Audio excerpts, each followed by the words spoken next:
Yes.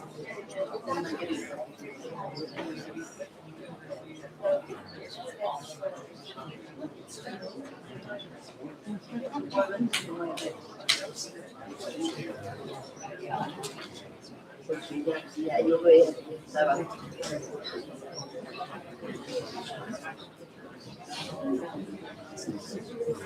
todavía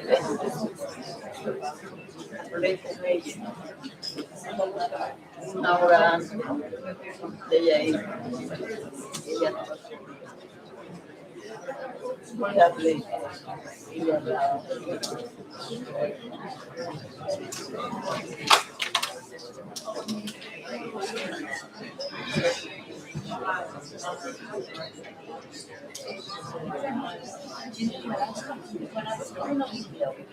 Went right.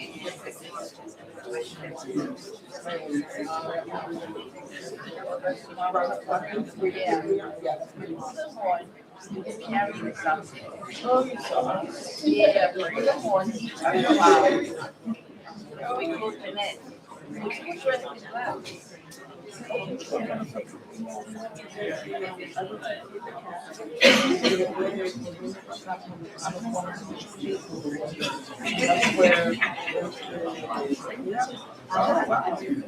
turned around. I think he heard it. Yeah. Will you recognize it?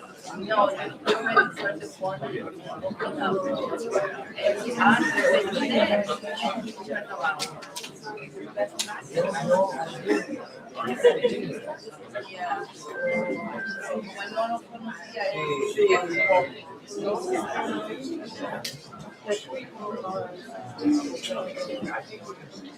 And then we brought it here.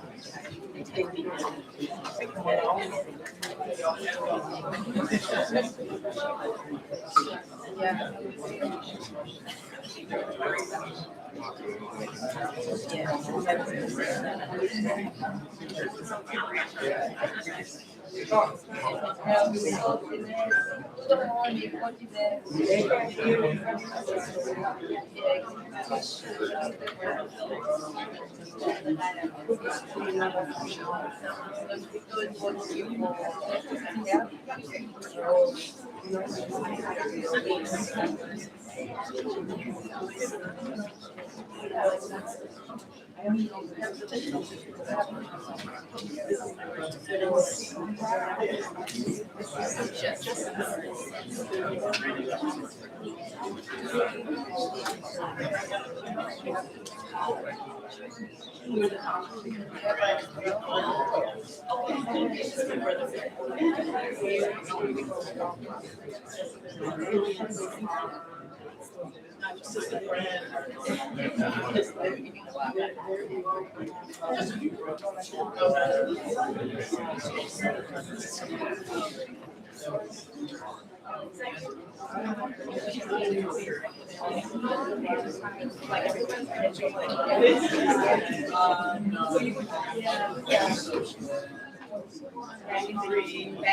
They went to junior high together.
Well, I was saying that Johanna was in charge of these jobs.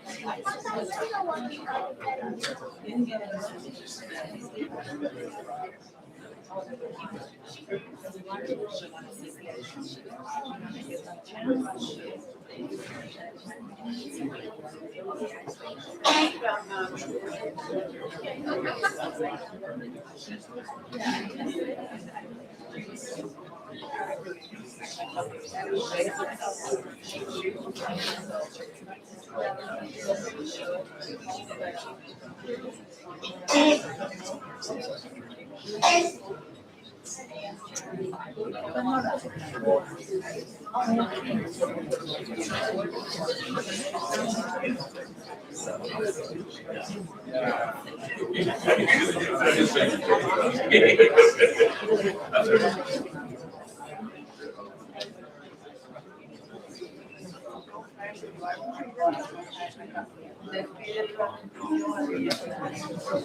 No, you could, yeah, pero pues no.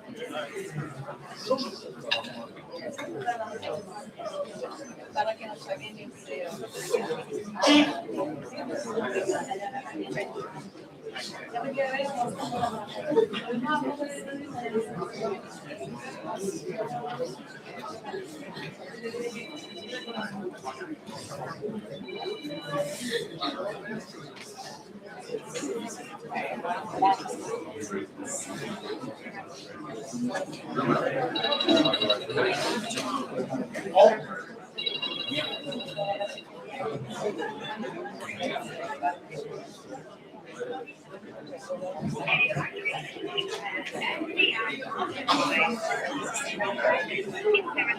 Everyone, please shut off your phones.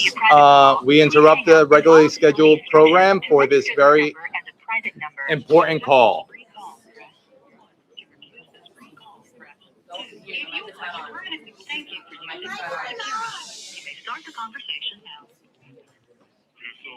Mumia, how are you? Give me 1 second. We're setting you up right now. I do. We're gonna play it a little later. We're about to get started, but you're first up. You're gonna open it up for everyone.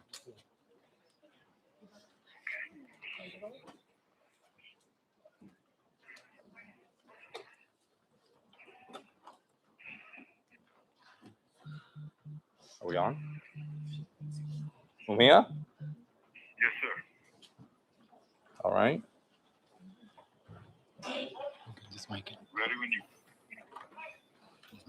Go ahead.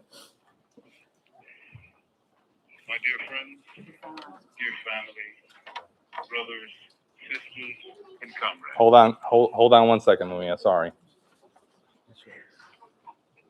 Oh no, take it off speaker. Yeah.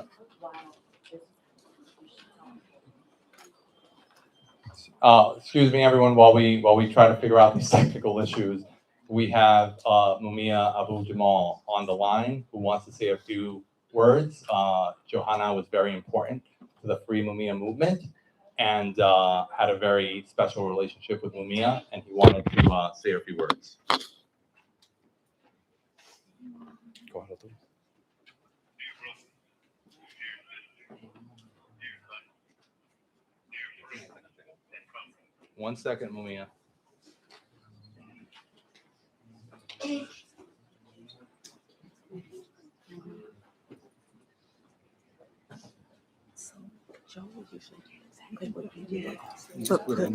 Put the microphone onto it. Wherever The it's- microphone is Sound comes out. One moment, Your Lumia. hands in the bottom. to take it off. So bottom is where you speak, and the top is where you hear. So Do that's I what we take want. do I right. take it off speaker or put it on speaker? Oh, we're in speaker. Go. on speaker. It's Okay, in the bottom. Mumia, I think we're almost All ready. right, Mumia. I think we're ready. Go ahead. Dear brothers, dear sisters, dear friends, dear family, dear comrades, we're here to remember someone truly remarkable, truly extraordinary. Johanna Fernández, Doctor of American History, and a PhD earned from Columbia University. This young woman, born in the Bronx in 1970, came to change the world. And we know by meeting her how her energies changed everyone around her. I remember the day she came to death row, and I'll talk to you about that later in my recorded remarks. But it's like sun bursting through a storm. It was like something none of us had ever seen call from Pennsylvania State Correctional Institution, Mahanoy. This call is subject to recording and monitoring. She was brilliant, she was confident, and she was without fear. And those are incredible properties to have in any struggle. But she blessed every struggle she touched and every struggle she studied. Her book won a fistful of awards. I'll talk about that later. But it was remarkable. The story of the young lords, the story of how they emerged in New York in the 1960s and 70s and changed how Latinos saw themselves, no matter where they came from. They were revolutionaries. And she told the remarkable story of how they came to be and the impact they had on other communities all throughout New York, but especially on Puerto Ricans. I did not tell you this, but shortly after Johanna was born, I came to New York. I was sent to New York by my chapter in Philadelphia, and I lived in the Bronx on Kelly Street, and we had an office in the Bronx, and it was one of the most remarkable chapters I've ever lived in. It was This is a big. call from Pennsylvania State Correctional Institution, Mahanoy. This call is subject to recording and monitoring. It was big, it was brash, and it was bold. I think Johanna was perhaps 2 years old when I came to the Bronx. But what she researched with her incredible intelligence was how young Puerto Ricans who had grown up here in New York had learned how to interpret and speak for their parents and their grandparents who could not yet speak English. What did that do? It informed those children of how the city government saw and thought about their parents, the people that they loved, their grandparents, their community, and it turned them into revolutionaries. That was the insight that Johanna provided in her book, The Young Lords, A Radical History, published in 2021. You will hear other voices talk about her. All of us will say the same thing, that we loved her, that we miss her, and we will never, ever, as long as we breathe, forget her. I thank you. With love, not fear, this is Mumia Abdul Jamal. Thank you all. Thank you, Mumia. Love you too. All right, what a way to start.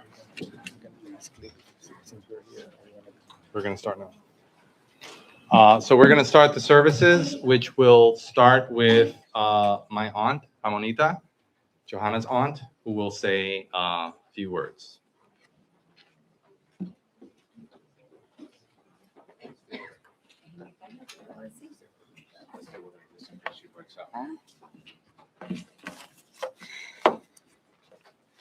Vamos a invocar al Espíritu Santo. Ven, Espíritu Santo, llena los corazones de tus fieles. Enciende en ellos el fuego sagrado de tu amor. Envía, Señor, tu Espíritu y todo será creado y renovará la faz de la tierra. Oh Dios, que ha iluminado los corazones de tus fieles con la luz del Espíritu Santo. Haz que, guiado por este mismo Espíritu, saboremos la dulzura del bien y gocemos de tu divino consuelo. Por Jesucristo, Señor. Amén. Oración por los difuntos. Oh Dios glorioso, glorioso de los fieles y vida de los justos, nosotros, los redimidos por la muerte y resurrección de tu Hijo, te pedimos que acoja con bondad a tu sierva Johanna Fernández. Ella creyó en tu presencia, en tu resurrección, en tu resurrección futura. Ella merezca alcanzar los gozos de la eterna bienaventuranza. Por Jesucristo nuestro Señor. Amén. Dale, Señor, el eterno descanso y brille para ella la luz eterna. Dale, Señor, el eterno descanso y brille para ello la luz eterna.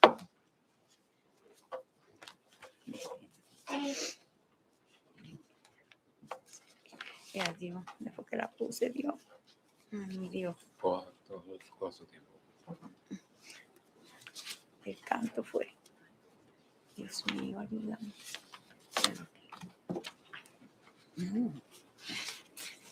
Una invocación al Espíritu Santo.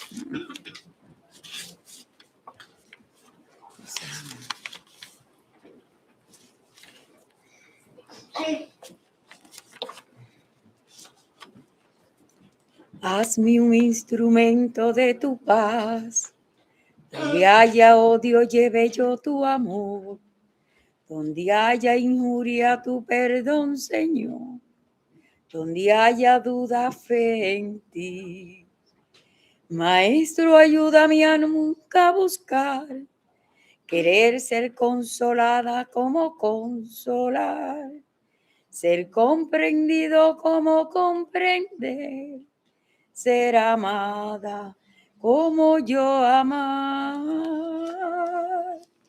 Hazme un instrumento de tu paz, que lleve tu esperanza por doquier.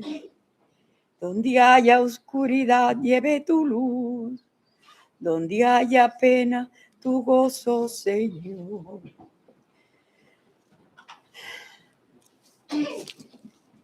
Hazme un instrumento de tu paz. Donde haya odio, lleve yo tu amor. Donde haya injuria, tu perdón, Señor. Donde haya duda, fe en ti. Hazme un instrumento de tu paz. Es perdonando que nos das perdón. Es dando a todo que tú te nos das. Muriendo es que volvemos a nacer.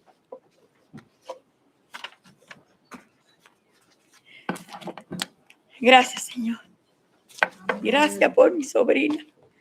Gracias, Padre amado, porque fue una niña que regó mucho fruto.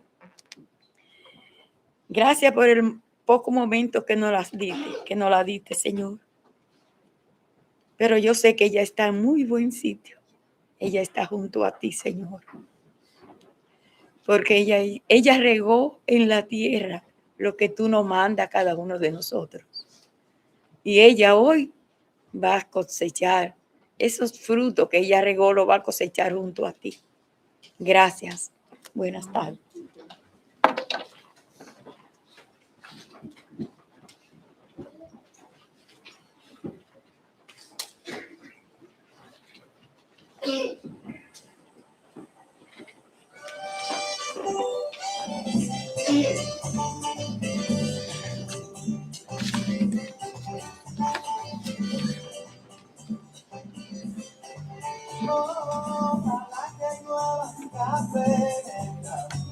It's one of my sister's favorite songs.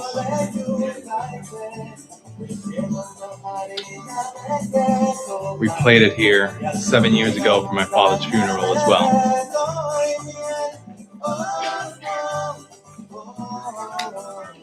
Ojalá que llueva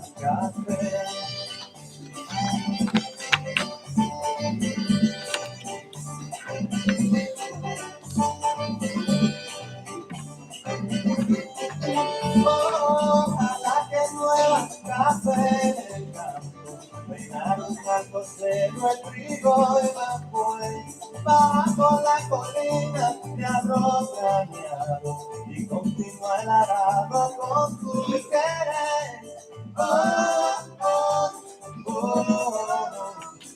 Ojalá el otoño en vez de hojas secas venga mi cosecha y sale. Sembra una llanura de batata y fresa. Ojalá que llueva café. Para que me conozco, no se sufra tanto. Ojalá que llueva café. Para que en Villa Vázquez oigan ese canto. Ojalá que llueva café.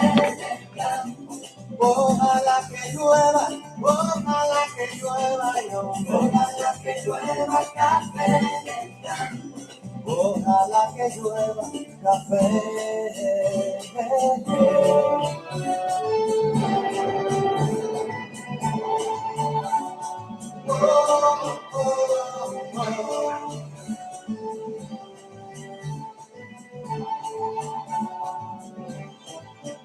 Ojalá que llueva café en el campo. Sembraron a cosecho el trigo y mampué. Bajo la colina de arroz graneado y continúa el arado con tu querer. Ojalá el otoño en vez de hojas secas venga mi cosecha y sale. Sembra una llanura de batata y fresas. Ojalá que llueva café. Para que me conozco, no se sufra tanto. Ojalá que llueva café en el campo. Para que los montones oigan este canto. Ojalá que llueva café en el campo. Ojalá que llueva, ojalá que llueva, hombre. Ojalá que llueva café en el campo. Ojalá que llueva café, para que todos los niños canten en el campo. Ojalá que llueva café en el campo, para que las romanas oigan este canto. Ojalá que llueva café en el campo. Ay, ojalá que llueva, ojalá que llueva, ojalá que llueva café en el campo. Ojalá que llueva café.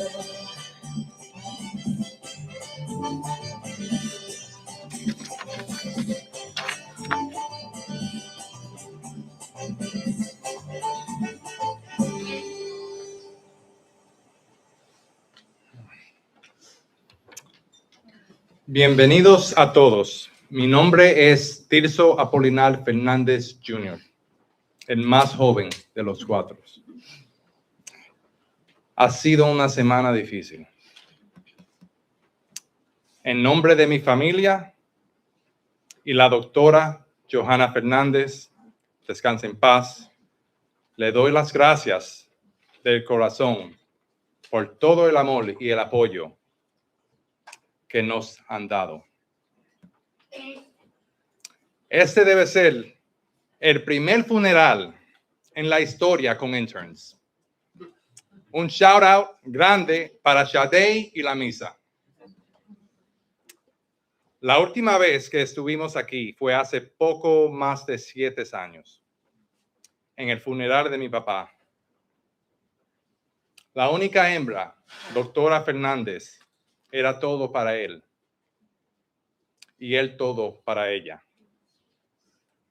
Así que aunque nunca pensamos que este día llegaría, es justo que la despedimos donde despedimos a papi, aquí en el Bronx,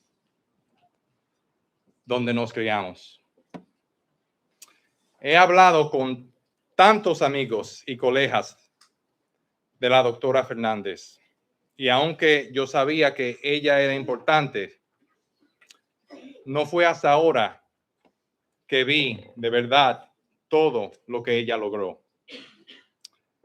Pero para mí, para nosotros, su familia, era sencillamente Johanna. Ella era la que arreglaba los pleitos entre sus hermanos.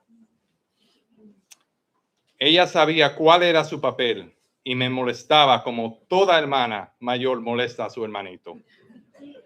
Me decía que yo era hijo del lechero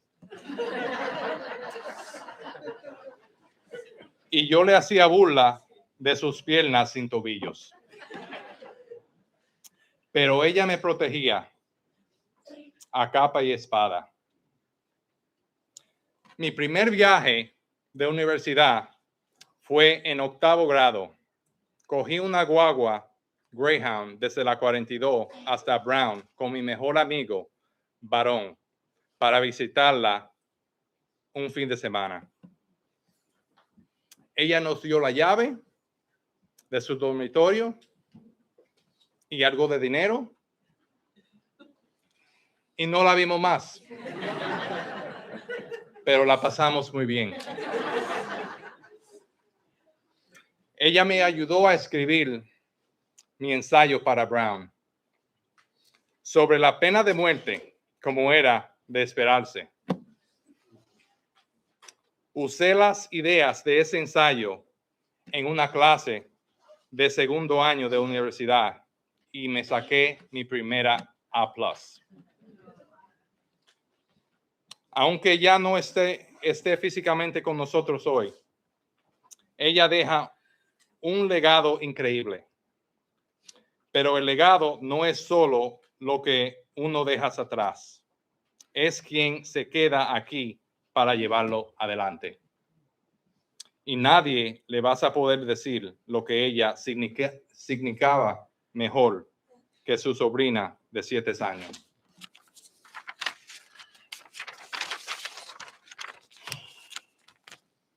Welcome, everyone. My name is Tirso Apolinar Fernández Jr., the youngest of the 4 siblings. It's been a difficult week, to say the least. On behalf of the Fernandez family and the late Dr. Johanna Fernández, I sincerely thank you all for the overwhelming amount of love and support we received. This might be the first funeral in history with interns. Big shout out to Sade and La Misa.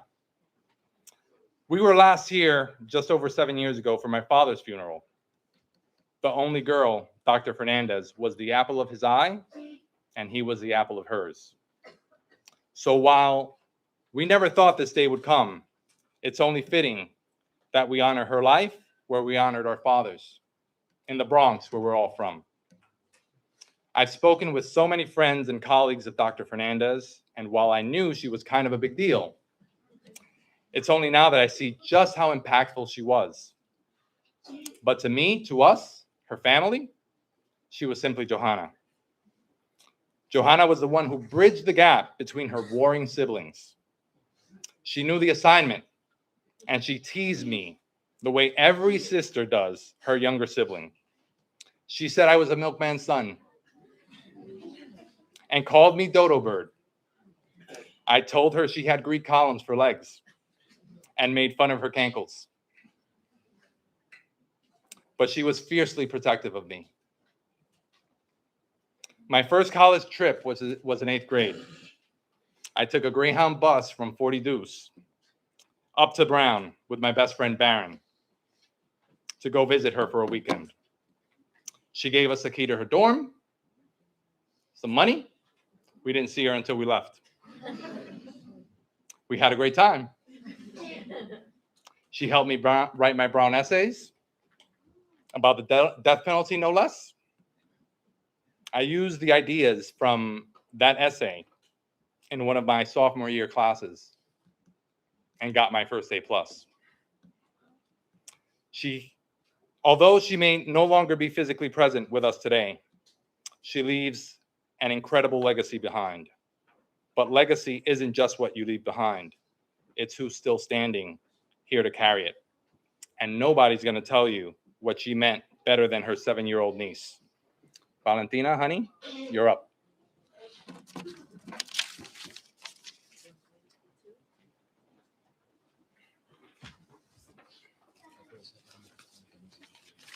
She wants you to stay. Yeah. Mommy, Yeah. I want to. I'm going to We're stay. gonna be here. I'm scared. I'm gonna be with you. Come on, you did a really great job writing this. Can you read the mic? Can you do it? I'm scared. Do you want me to read it for you? Why don't you read it? What do you What do you want to do? Let's just start. You'll see. Good afternoon, ladies and gentlemen. I would like to share how much I love my aunt, who I personally call Tia Hannah. As a baby, I did not know how to say Johanna, so I called her Tia Hannah. I loved her so much. She was a very loving person before she went to heaven. She would always play with me, take me to museums, take me to parks. She would take me to a million activities. She would always love me. I would always go to her apartment. I'd like to share some of my memories with my aunt. One time, me, my aunt, and my dad went to the shelter and got 2 kittens. Sadly, they grew up to be big cats. I named them Cutie and Patootie.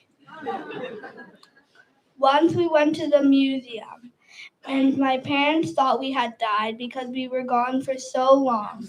Tia Hannah was not answering the phone. Every single birthday, she would buy me a million different gifts. Last but not least, she took me to parks in Manhattan. There were lots of kids there. Now I have a message for my aunt in the sky in heaven. I really miss you. I wish you were here on earth. I really, really, really miss you.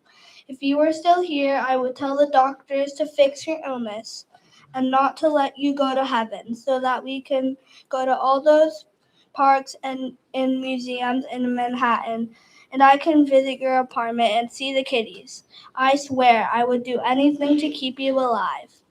Now I want to show you a video I made of me and Tia Hannah. Thank you.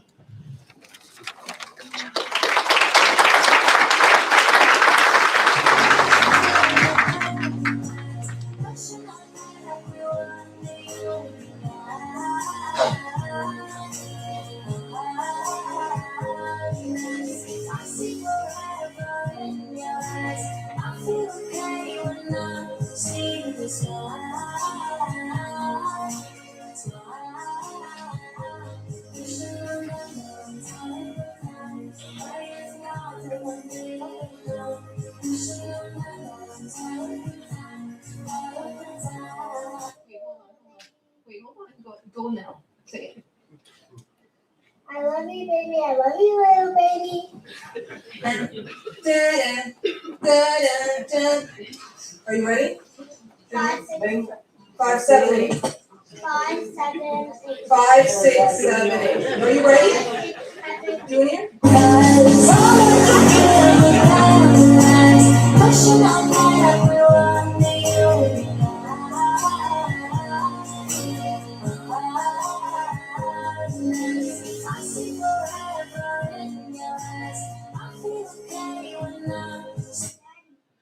Daddy next time. Yeah. Okay, you ready? So whenever you're ready, it's your game. It's your show. Okay, look, 2, shouldn't we all 3. go like this? Father, Son, Holy Spirit, Amen. Isn't it thank you for the food we eat? Thank you for the food. Thank you for the bird lesson. Thank you for the world so sweet. Thank you, God, for everything. Amazing.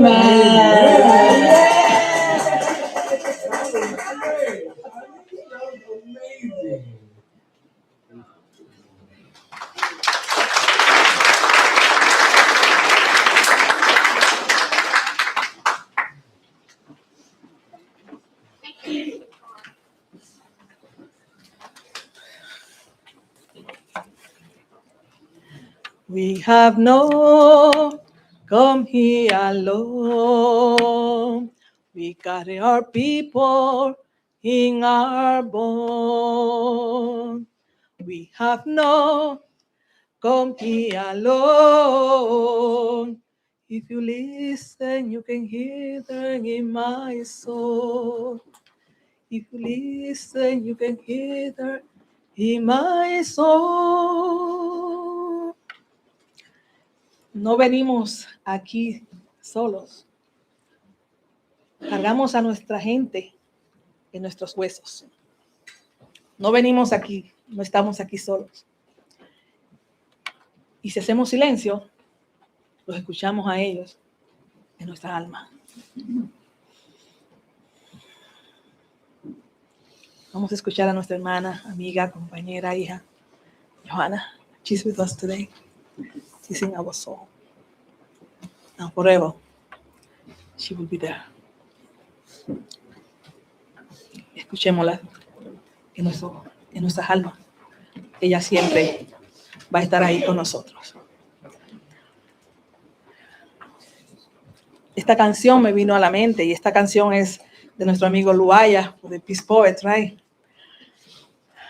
Porque es que Johanna ahora ha pasado a ser un ancestro y está con nosotros. Yo no soy Dolimar Lebron. Mi nombre es Arelis Figueroa. And la pastora Dolimar, reverenda Dolimar, send her regard, and she couldn't make it because of the flight. So we are here. Mi nombre es Arelis Figueroa. Soy parte de la campaña de la gente pobre, the Poor People's Campaign, a National Call for a Moral Revival. También parte del Cairo Center, y la reverenda Lister Harris también manda sus saludos. Así que de alguna u otra manera estoy aquí representando a tantas mujeres, líderes religiosas, que vivimos y proclamamos un evangelio de liberación, un evangelio enmarcado en la teología de liberación que nos enseña que el Dios en que creemos es un Dios que tiene una opción preferencial por los pobres.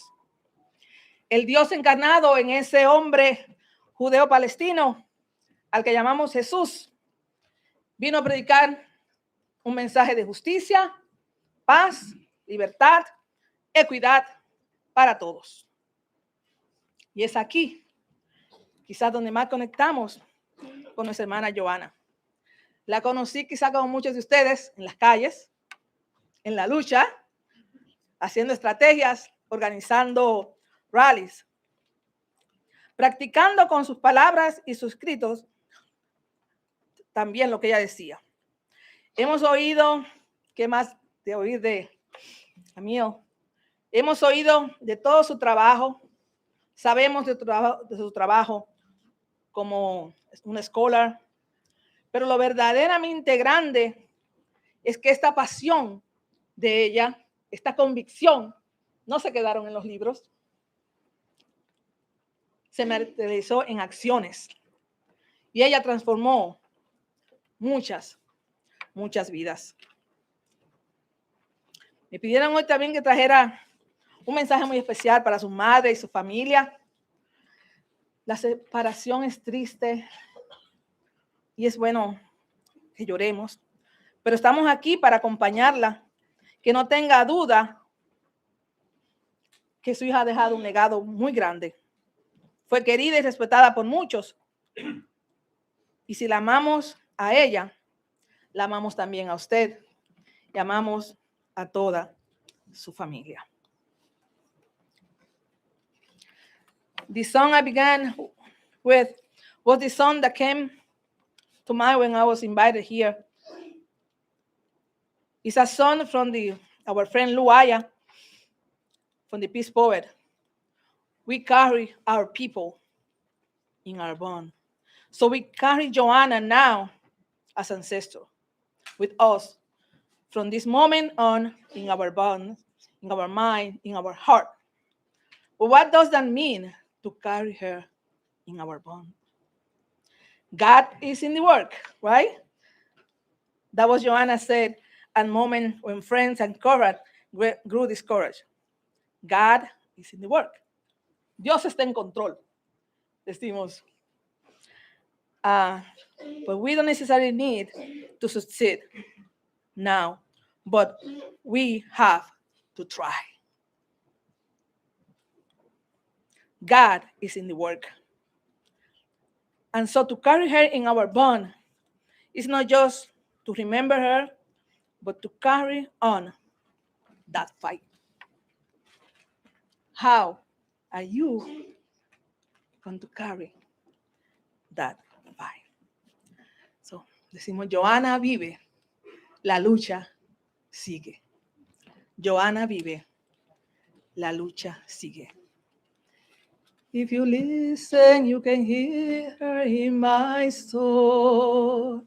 If you listen, we can hear her in our soul. Dios le bendiga. Dios le bendiga. God bless.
Esperando mi suerte quedé yo, pero mi vida prolongó con yo, sobreviviendo en una realidad de la cual yo no podía ni escapar.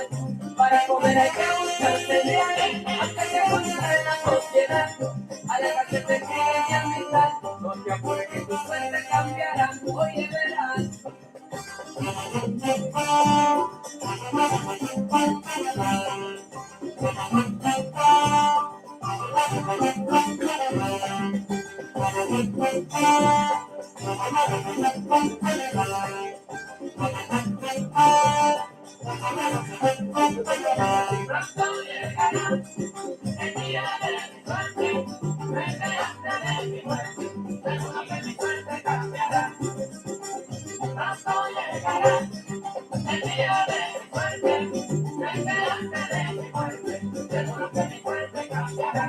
Ahora me encuentro aquí en mi soledad, pensando que en mi vida será.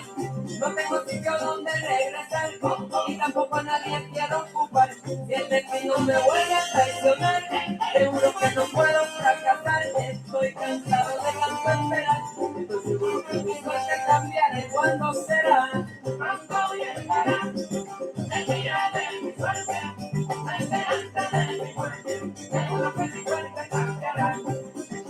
Pronto llegará el día de mi suerte, la esperanza de mi muerte. Seguro que mi suerte cambiará. Sufrir es parte de mi vida ya, sin un complejo de inferioridad. Por eso no me canso de esperar, porque ya Dios a mí me ayudará. Y ya que esto suceda, a todo el mundo yo le ayudaré, porque tarde o temprano se entera como el día de mi suerte llegará y ya lo verá. Ahora sí, cógeme que voy sin choque.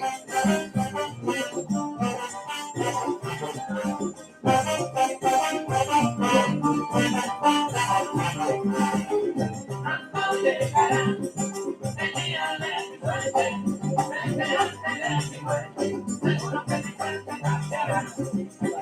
Pronto llegará el día de mi suerte, la esperanza de mi muerte. Seguro que mi suerte cambiará. Muchas veces me pongo a contemplar que yo nunca a nadie le he hecho mal, porque la vida sí me ha de tratar, y lo que busco es la felicidad. Trato de complacer la humanidad, pero mi vida que ha sido fatal.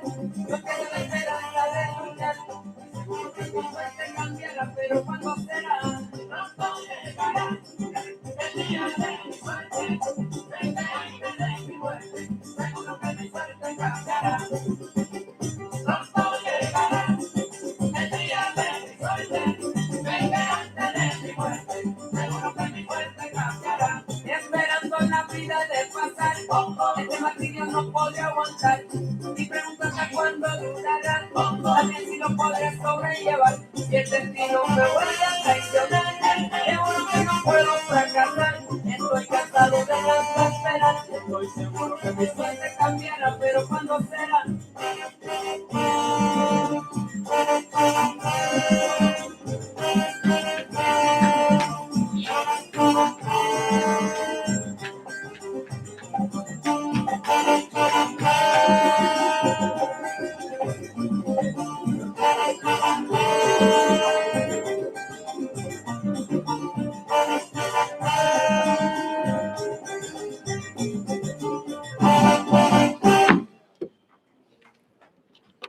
That was also my sister's, or one of my sister's favorite songs. So I met Felipe Luciano, I don't know, like, what is it, Felipe? 5, 6 years ago? 7 years ago, around like before my father passed. And I was immediately captivated by him. And my sister had a great relationship with him. He was a young lord, one of the founders, and helped in my sister's research on her award-winning book. Everyone knows Felipe here, or mostly everyone knows him, so I'm not gonna give you his resume. So I will just let Felipe come down and let him do what he does.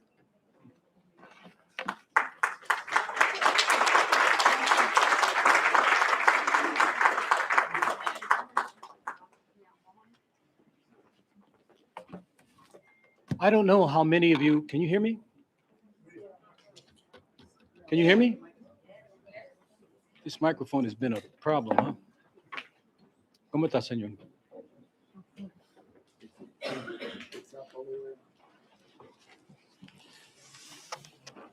I don't know. No sirve. All right, I'm just going to talk, which is what I'm best at. I don't know if you understand this, but we have lost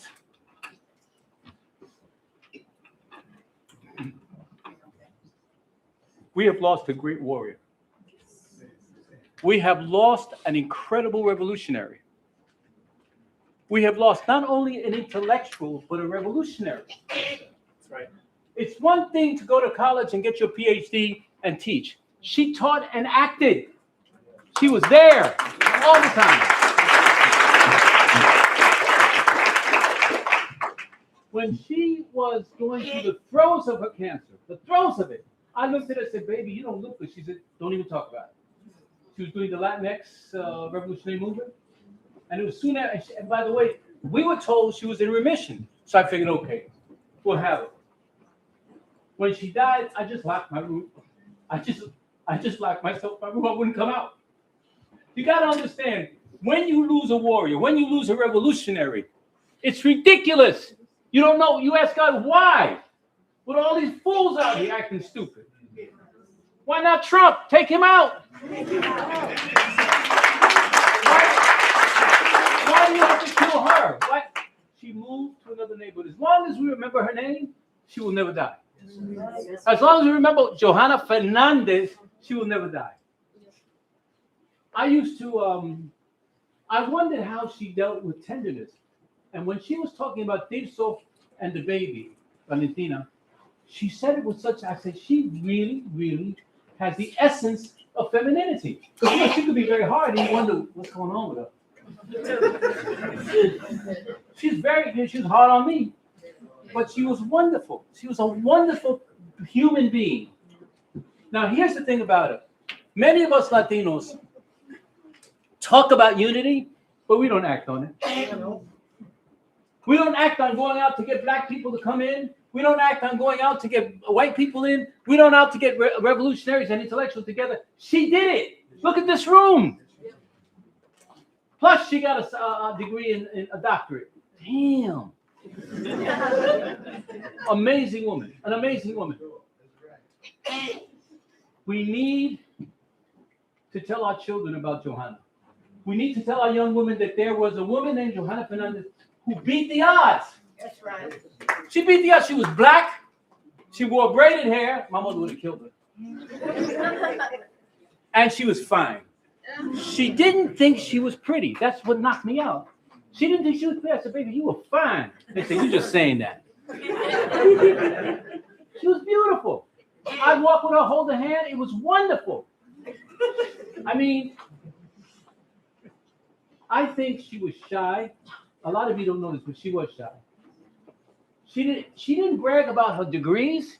She didn't brag about her doctorate. She didn't brag about her book award. Do you know she put the Young Lords further on the map than anybody? That's right. That's right. Further. And we have people talk about us. And by the way, there were many people who didn't want me to be in it. And she fought for me. So I thank God for that.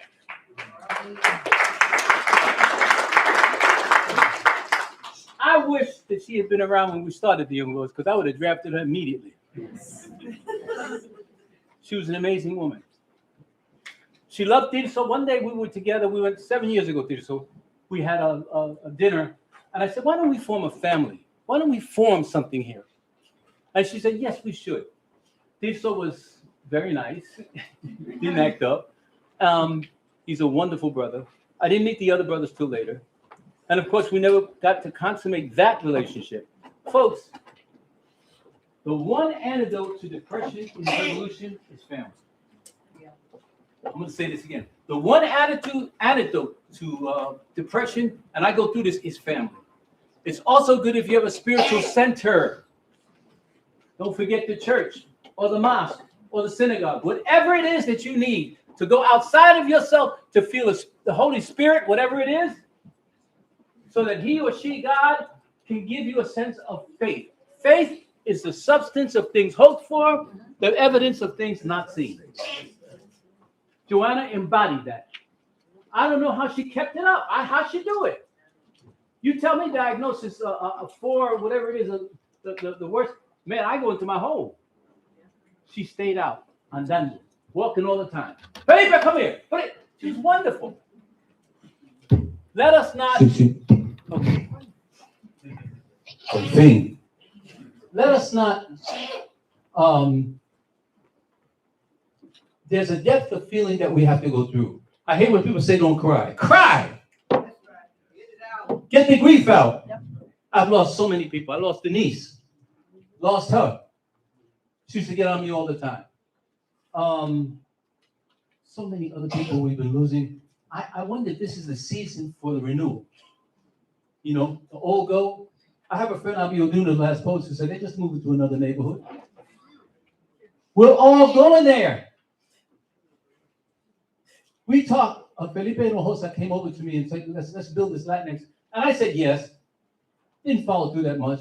She followed through, went to Texas. He came here. And it was a wonderful, I don't know how many of you went to the thing over in 34th Street, the big Latinx thing. It was wonderful. Being a revolutionary does not mean that you wear boots and berets.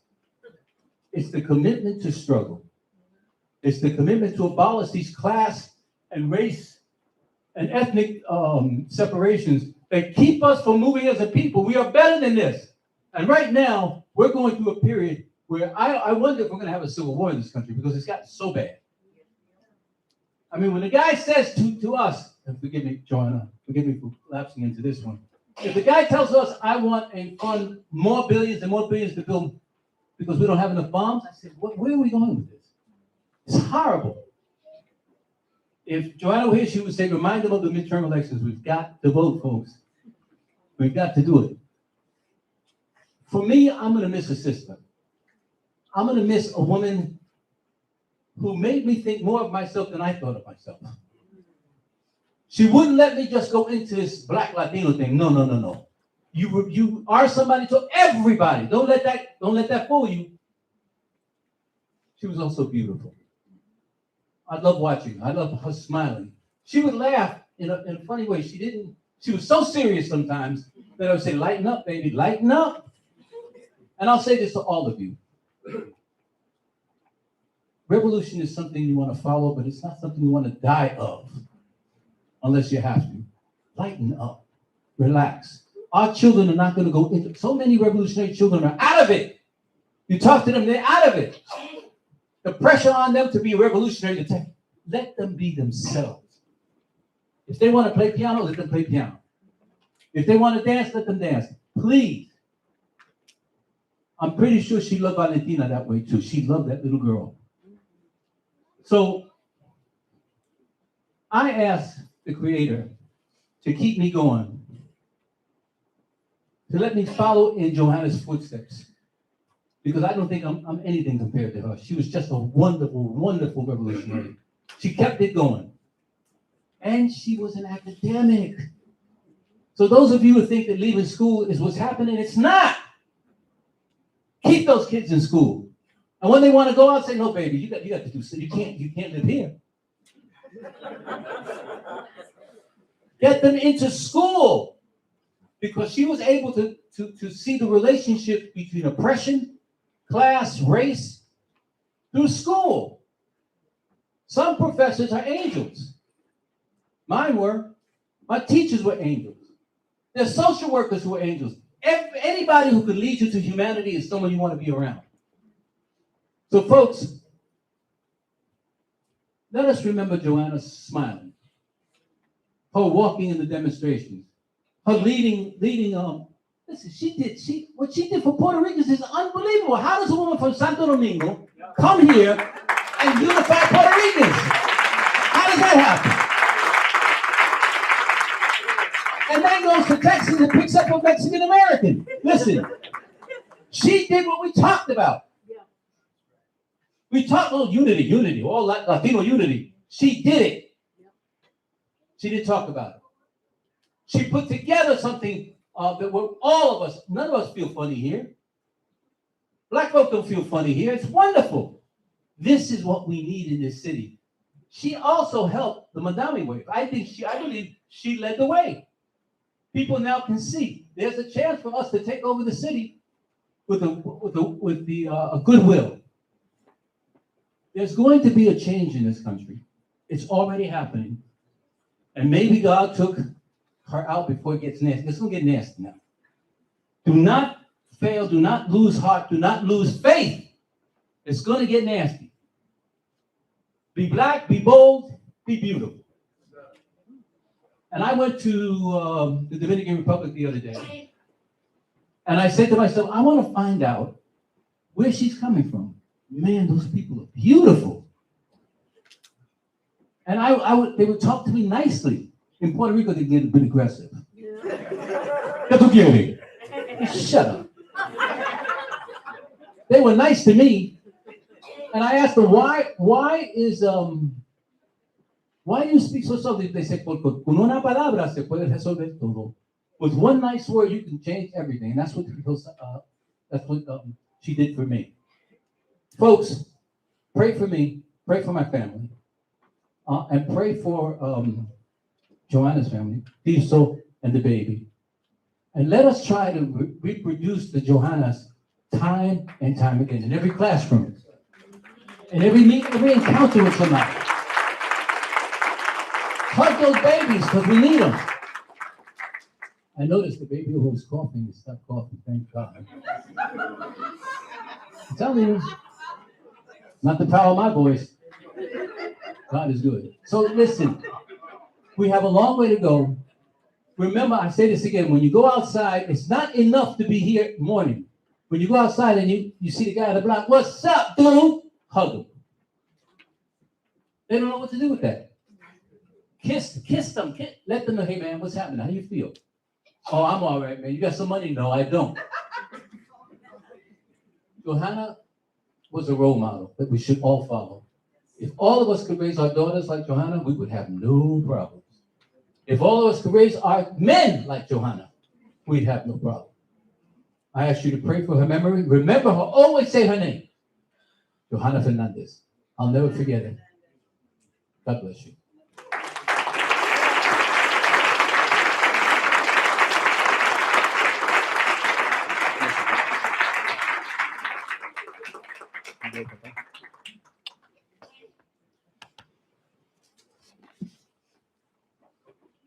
And that was Mr. Luciano. So we had some technical issues during Mumia's call. We apologize for that. However, we have a video, or not a video, rather, a tape. He actually recorded a message, which we would like to play for you now.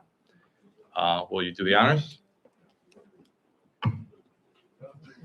Johanna Fernández, PhD, presente. Dr. Johanna Fernández, PhD, presente. As I remember first meeting her, when I was on death row, it becomes difficult to proceed. For this piece is one of the hardest things I've ever done. She was teaching at Carnegie Mellon University in Pittsburgh when a labor historian friend named Dave Demarest invited her to death row in nearby Greene County. When she accepted that invitation and walked into the death row visiting room, it was like a dark, dismal sight struck by a sunburst. Dr. Johanna Fernández had arrived, shining with brilliance, beauty, intelligence, wit, and power. She grew up with 3 brothers, and like all brothers, they fought each other frequently, just like I did with my brothers. Guess who could cool them out? Johanna could. That youthful toughness made her stronger and allowed her to fight and struggle so well as an adult. That, and advice from her mentor, Dr. Manning Marable of Columbia, who gave her the words of Dr. Frantz Fanon from his masterpiece, The Wretched of the Earth, quote, "Each generation must discover its mission, fulfill it or betray it in relative opacity," unquote. Dr. Johanna Fernández met many missions, and she fought her battles with brilliance and grace. As she had been mentored, she mentored other younger scholars in how to walk and work in those 2 worlds of academia and activism. So every day, she put on her uniform, a black blazer and black slacks, her armor, and marched on to the struggles of this world. She touched movements all around this world. In France, in England, in Puerto Rico, and beyond. She, sadly, so very young, has left us. But her brilliance and her presence will never, ever be forgotten by any of us. Our beloved sister, Dr. Johanna Fernández, at the young age of 55, joins the embrace of the ancestors with love, not fear. This is Mumia Abu Jamal. These commentaries are recorded by Prison.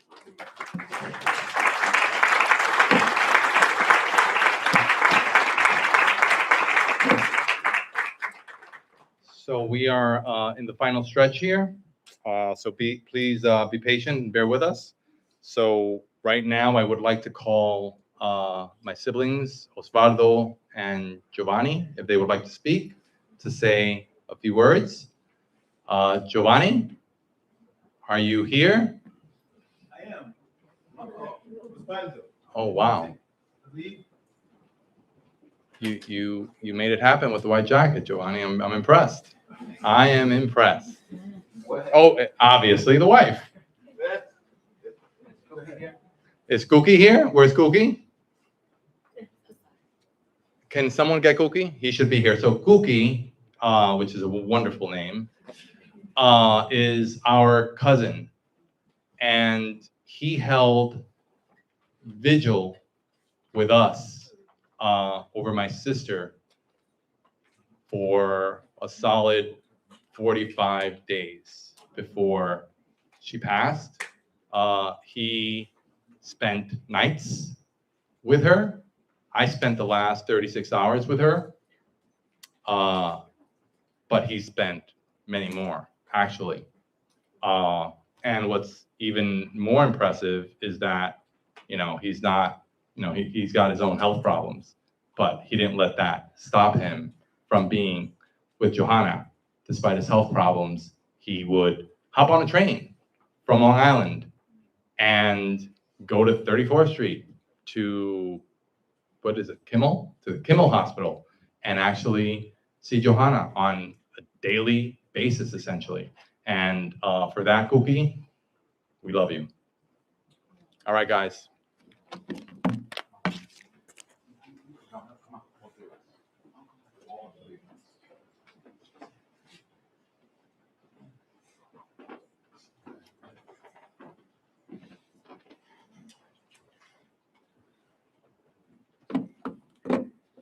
This is one of the hardest things I ever had to do in my life.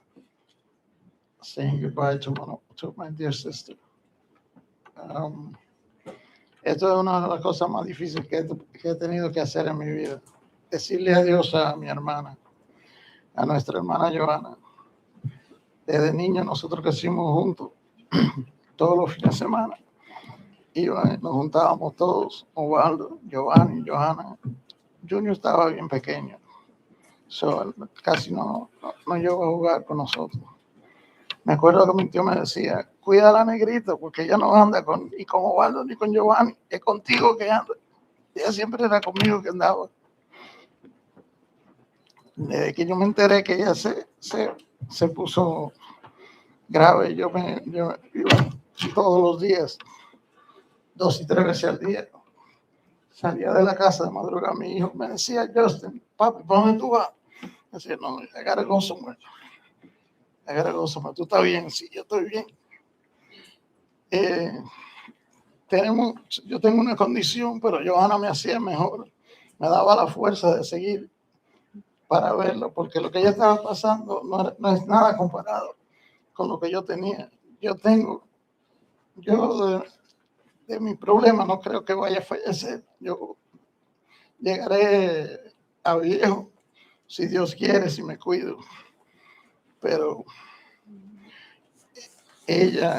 verla a ella tratando de eso, de vivir para nosotros, eso fue lo más grande que yo he podido ver. Le doy las gracias a mis primos, que son como mis hermanos, de la unión que tuvieron para cuidarla. Mi tío Tirso debe estar bien orgulloso de mi primo. Estos fueron los mejores hermanos que pudo tener. Que alguien puede tener son Osvaldo, Giovanni, Junior, mejor conocido como Tirso. Y en nombre de la familia Fernández, gracias a todos por venir. A mi tío José, a mi tía Minerva, Milagros, que siempre estaba con la familia, Lenda, Janelle, Lía, ¿cómo se llama el señor? Yeah, you're fine. You're fine. And whoever else, And the gentleman that used to go over there, Sandor, he used to bring us dumplings. She loved those. Johanna was a very special person to me. She was like my sister. She, we always shared. We never had an argument. We never had a disagreement with nothing. Never fought. Not with me. I always did what she said. Yo era que la tapaba a ella toda la vagabundería que decía mi tío, pero ella no hacía nada. Nosotros lo que estábamos era divirtiendo sanamente. La muchacha sana, nunca nada. Todo era, lo de ella era estudiar y ser una mejor persona como tío. Mi tío le decía, usted tiene que ser mejor persona para que sea alguien en esta vida. Aquí le mantengo a mi hermano Nino. Gracias a todos por venir. Y Johanna, rest in peace, I love you. Forever, your brother. Buenas tardes todo el mundo. Vamos a celebrar un día bien. Vamos a dejar la lloradera de tristeza.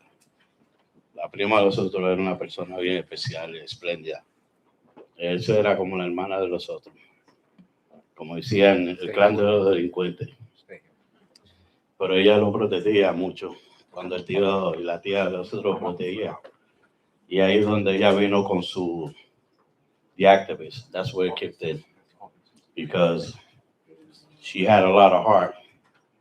And she went to school and she had a beautiful side of her that we saw. She's a special person. For me, Waldo, Giovanni, Junior, my aunt, Areli, como tal. Life goes on, but the legacy you live is bigger than everything. It's bigger than us. Live your life to the fullest. Don't let nothing stop you. Don't let anything hold you. Just be yourself. Be original. And have a lot of gratitude. And there's no gratitude. So I want everybody to don't cry. Let's give a hardcore handshake to the realest activists in this room. So I want everybody to applause hard with your heart, like you used to do in the seminar for her. So when I count 1, 2, 3, we're gonna do this hard to show her where we at. All right? Ready? 1, 2, 3. I can't hear you. Full throttle.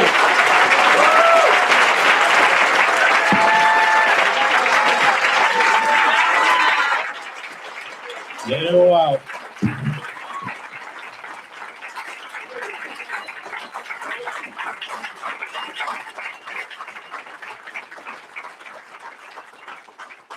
Thank you, everyone.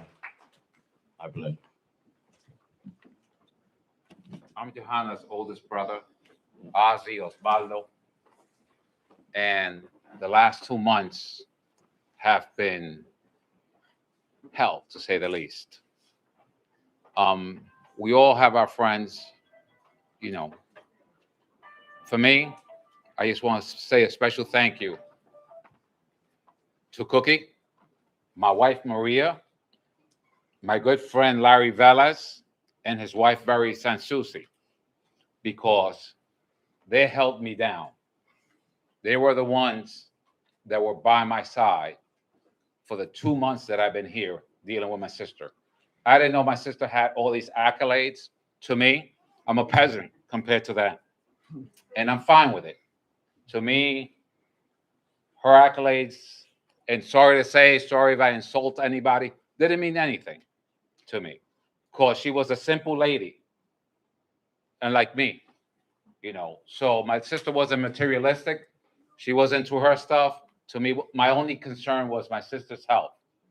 What made me go through this helped me, and I want to thank them dearly. Cookie, Iris, Jeanette, special thanks to Linda, her best friend. And lastly, unfortunately, I owe a favor once again, and I don't like to owe favors, is Dr. DeAndre Joseph. For me, those were the people who were around my sisters. Everybody else, thank you for being with my sister. But people in my circle were those people. And of course, Leah also. On the last day, Leah gave my sister a massage that relaxed her so much that you can't understand, you know. But I just want to give thanks to the people who were close to me, the Velez family, the Joseph family, Cookie, Jeanette, Linda. You know, you guys helped me through this. You know, the last day, I'm sorry to say, was pure hell. You know, question my faith, seeing my sister suffer so much. Yes, I am angry. I am angry about my sister, you know, but hey, I fought it. We fought through it. I went through it with my friends, my close friends. You know, I was the first one. My sister was able to see her exhibit also because I took her there. That was the only time she was able to see her exhibit. We took a whole bunch of pictures with her. And yeah, thanks everybody to come in and pay your respects to my sister. Now, like I wrote one day, you want to keep my sister's memory alive. Visit her exhibit, you know, talk about her. Yesterday, my neighbor, I've known for 25 years, I asked him, do you know, you're old enough, have you heard of the Young Lords? Coincidentally, my sister interviewed his uncle, and he lives in New Mexico. Sent chills up my spine, small world, you know, gave him one of the books. But once again, thank you to the Velez family, Linda, Jeanette. Special thanks to Cookie, couldn't have made it. My wife, as soon as Junior called me, the next day we were here because I live in Florida and we were here. I've been here for the last 2 months. I'm glad I spent the last 2 months with my sister to the last minute. Thank you.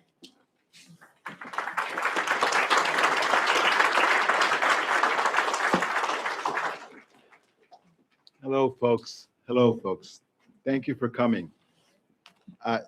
It's been a difficult week. My brother was right. There's so many things to say. I also want to thank my wife, DeAndrea Joseph, because she brought me the jacket, the white jacket, to match with the white pants. The thing about the white is it was a Johanna thing. We were here in May of 2019. And it was Johanna who came up before that, before May 2019, when we were here in this place, in this funeral home,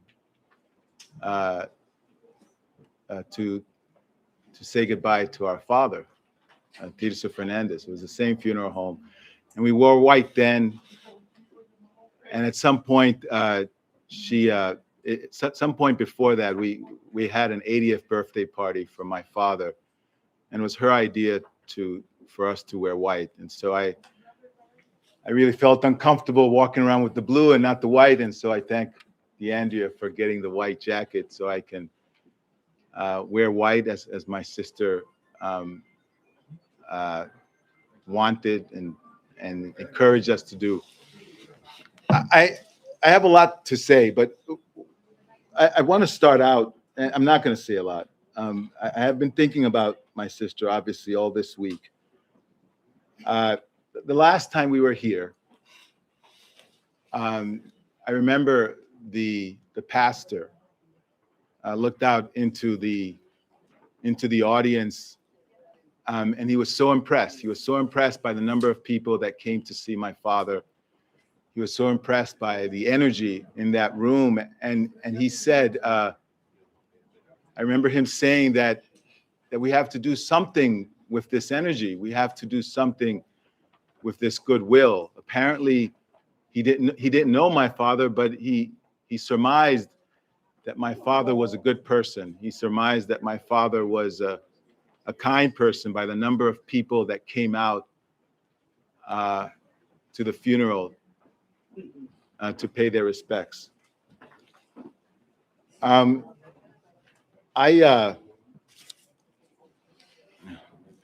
Thank you, DeAndrea. So that stuck with me. His idea was that we need to go out into the world and do good, do something with this energy. And that's what okay. So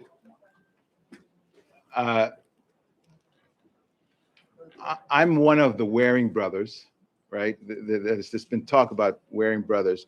My brother used the word late, the late Johanna. I don't want to use that word. I don't want to use the word late Johanna. The speaker earlier also said that Johanna was. I don't think Johanna was. I think that Johanna is. And I refuse to accept that she's late. And maybe that's because I'm not ready, or I don't think so. I don't think Johanna is late. I don't think Johanna was. I think Johanna is. And how is she? Why are we all here? There's two stories, right? Because whenever we talk, I think it's helpful to use stories to connect people to stories. So our cousin Martin died during COVID, and there were no funerals during COVID. And so my sister, because she was the doer and she acted, and she's a historian, but she acted in this world. She figured out, we got together and we found a funeral home and had a service for our cousin Martin. 5 of us, that was video that was streamed to a lot of people. That was, that's the kind of thing that Johanna did. One of the characteristics of Johanna, and everyone knows that here, is that she wanted to help people. And she just wanted to help people. The other story that I have is we have a cousin, her name is Edie, she's here. Her son was born with a hearing defect. And so Johanna figured out how to get to the doctors, figured out how to get to the resources, figured out how to go to the doctor, how to call the different doctors, how to go on the internet. Johanna, her ethos was about helping people. And she did not discriminate by race, class. She wanted to help all people. And I think that's how the other thing about my sister is that someone says she's shy.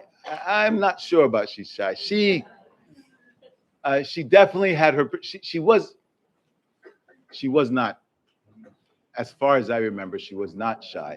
She may have been shy in her personal life, but she was not shy to speak out. She was not shy to say when something was not right. And she was not shy in her effort to put herself out there to give an opinion. And that opinion was always toward trying to help someone. She was a fierce advocate. There's a picture. That picture is not it. There's another picture. Everything she did, she didn't do anything in a half manner. Everything that she committed herself to, everything that she did completely.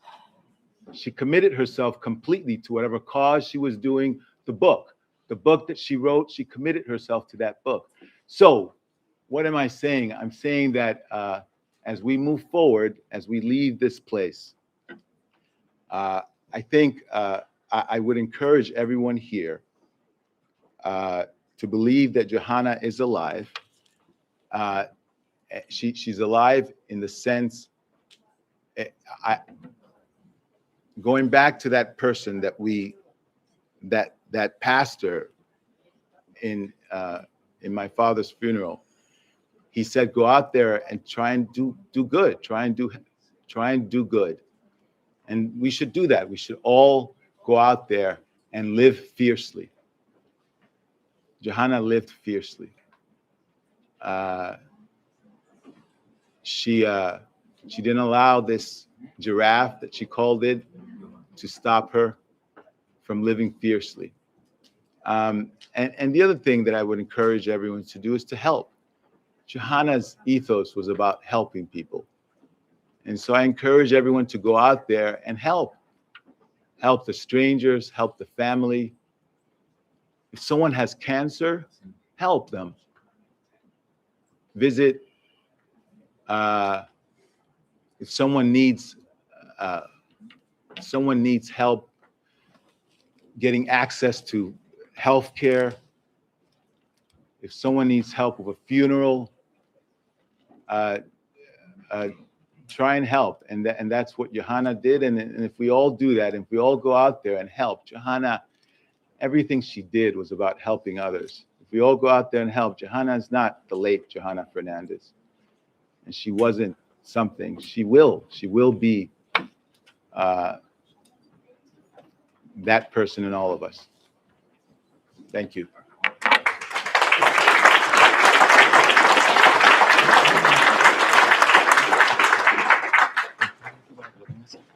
That's fine.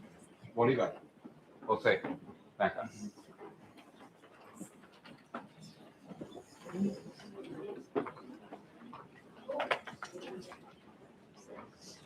This right here is the ancestors of Johanna Fernández. They're the little that's left of your Fernandez name. You know, this is where it all started at. My father's not here, but this is where it all started at. You know, Jose Fernandez and Bolivar.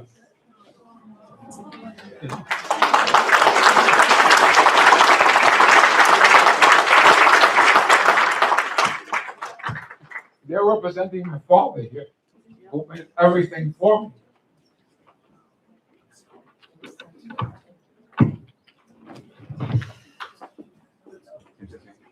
Thank you, Eduardo and Giovanni. Deandra, did you want to say a couple of words before we open up the floor to the broader group? I'm sure everyone has some amazing story to say about Johanna. I've heard so many over the last week. Good afternoon, everyone. I am Giovanni's wife. I'm Giovanni's wife. My name is Deandra Joseph, and Doctor. That's what they call me. I actually feel rather presumptuous standing here because I don't think that, frankly, that I have the right to do that. But I am grateful for the opportunity. I share my husband's statement, his feeling that Johanna wasn't, Johanna is. Someone said earlier, I believe it was Mr. Felipe, that we have lost a warrior. And typically I am rather a half glass full person, but I actually believe that we were gifted a warrior. We were gifted a person who allowed us to see things in a way that we could not. I knew of Johanna, of course, having been with Giovanni for, 17 years or something. But I really got to know her, not through the discussions that we had, a lot of them about Giovanni and Madame, but I asked her to speak at a conference that I held while I was at NYU. And it was a conference on, I was the chair of the Health Equity Committee. And I had her speak at the last minute. I said, would you mind talking about the disparity in care? And that's when I actually fell in love with Johanna, if I can say that. I don't think anyone can fully appreciate her depth, her brilliance, her kindness. And I do not want to usurp myself, but it has been incredibly difficult.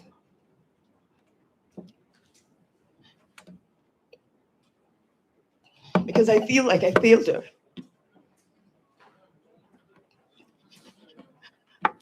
And on the last night that when she had to go somewhere else, I was sorry for not have actually been in more of an advocate to say, we don't have a choice, we're all going to die. But we don't know what's on the other side, and it could be something beautiful. And I feel like I had not helped in getting her and her family ready, because I knew what was coming.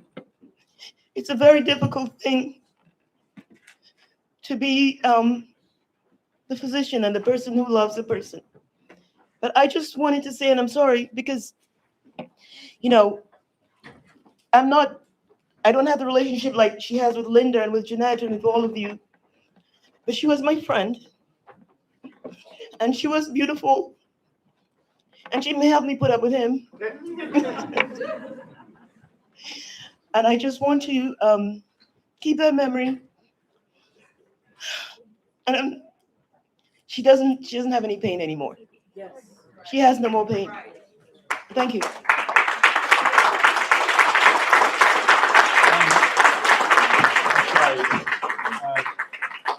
Linda, come on up.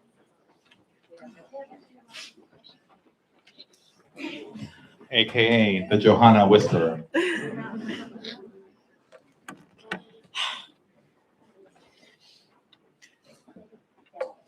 I'm Linda. I met Johanna freshman year, 1989, in Kinney Quad. And I was a mess. I was sheltered from a Haitian family that was extremely Catholic, extremely insulated. And Johanna spent a year in London and thought she was the one with all the answers, with a British accent, even though she's from the Bronx, a la Madonna. And she's like, girlfriend. She plucked me out and helped me find my voice. I don't have words to tell you what she meant to me. Probably, besides my parents, the most influential person in my life. She taught me how to love truly. She was the most selfless person I knew. She showed me what it meant to truly love your family, to truly believe in humanity, to try, even if we may not make it, we may not make a difference, we may not make much of an injustice, but at least we try.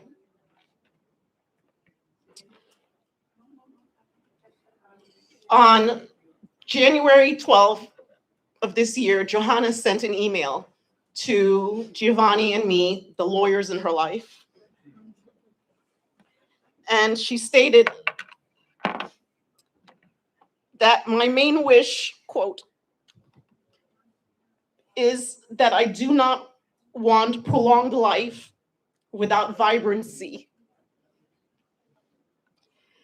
And because Johanna did not live life on the sidelines, she lived a vibrant life, a colorful life. She brought that same passion and love in everything that she did, including to the people that she loved. So when I think of Johanna, I think of vibrancy. I think of a woman who believed the world could be better and spent her life acting on that belief, of a person who honestly thought she could not encounter a problem that she couldn't try to fix in some way. I think of my sister friend, a person who held my spirit for 37 years. She wanted vibrancy in life, and that is exactly how she lived. She told me pre-giraffe, which is what you call cancer, I used to do 50 things a day. And post-giraffe, I could barely do 2. And I thought, well, your 2 is greater than most. That's how she lived. Fiercely, fully, brilliantly, vibrantly. Rest in love, my friend. I'm glad that you don't have to suffer anymore. Thank you.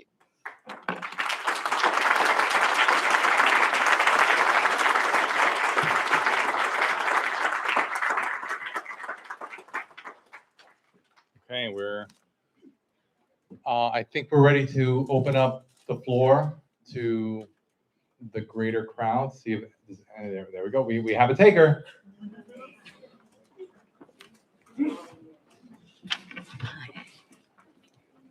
I'm representing Julia Wright, the daughter of Richard Wright, who's been involved for a long time in the Mumia movement, and she's with us in spirit. So I'm reading a poem she wrote in honor of Johanna. She wrote this, I got this around, I think Thursday or Wednesday. I'm way behind in my email all the time. You left us 3 nights ago, and each time I awaken to find it is still dark. I wonder whether the night has lost its way to dawn. Over and over, I check the signless sky. Over and over, it does not reply. Over and over, I wish a trail of stars would become the crumbs leading to the rewind day. I crave over and over, struggle, memories reuniting us, tug at me through dark dreams, lulling me back into a broken sleep. Over and over, after the disappearance of another loved one, I wonder whether sunrise will be in mourning. Caro Asata, Johanna. Over and over, I fear I am lost until the blessed rescue of another day break. And movement children knocking at my door. That's from Julia Wright, with love to everyone.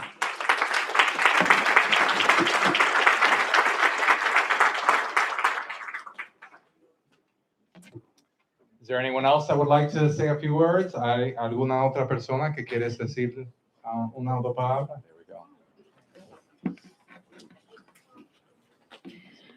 Good afternoon, everyone. I'm Robin Spencer Antoine. I am a fellow historian like Johanna. I'm her colleague, but more than that, I'm her friend.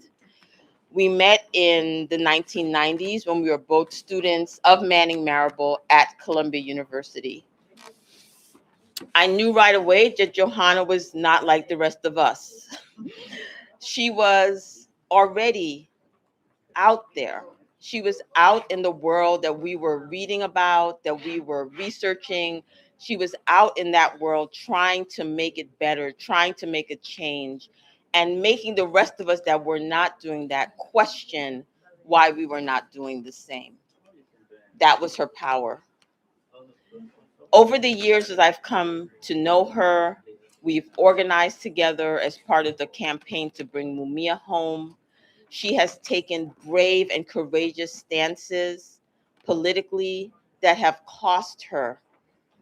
You know, you write about resistance and you meet with resistance. And that was her story. The love that she brought to the history of the Young Lords and the history of Latinx people in this country is tremendous. And I want to say that there was a fun Johanna. We know this. She loved to dance. I sent her pictures of myself when I was getting, preparing to get married. And I did the pre-makeup thing. And she was like, you need a little blush. And she was known for, just this subtle approach to her physicality, her way of being in the world. The fact that she chose those locks during the 1990s, the reign of Dominican blowout of the 1990s, and she chooses to lock her hair was a political statement that she lived every single day. I love her so much. I just can't even write myself upside down the world because she's not here anymore with us physically. I love the idea of her being in a different neighborhood, of her being still with us. And I'm so grateful. I'm grateful for her family. You look like her. It's great to see your faces up here. You look like her. The Fernandez genes are strong. It's beautiful to see you all. And I just feel lucky. I feel lucky that my life intersected with hers, that she was my leader, and I was able to learn about leadership through watching her move through the movements that she was such an important voice for. And yes, she was so many pictures with the microphone in her hand, but she danced, she played games, she loved games. We always played games. She had the best parties. She was a private person with an open door policy. Everybody knew you could go hang out in her crib and, find all sorts of things there.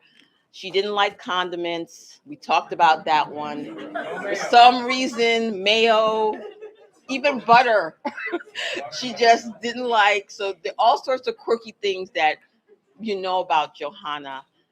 I love the way she would push her glasses back on her nose. When she did that, the force was coming and you needed to step out of the way. I love her. I'm grateful for her presence in this world, in my life, in the movement, and we will carry on in her name. Her light will continue to shine. I know all of us pledge to that. So I just wanted to say that. Thank you.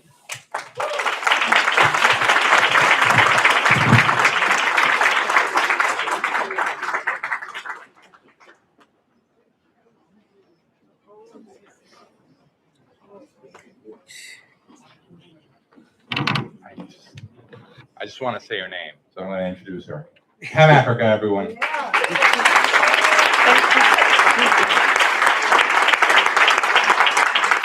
I was standing over there waiting to come up, and I looked and I saw the line on the other side. And my brother Mike said, I looked around and he said, take it, move.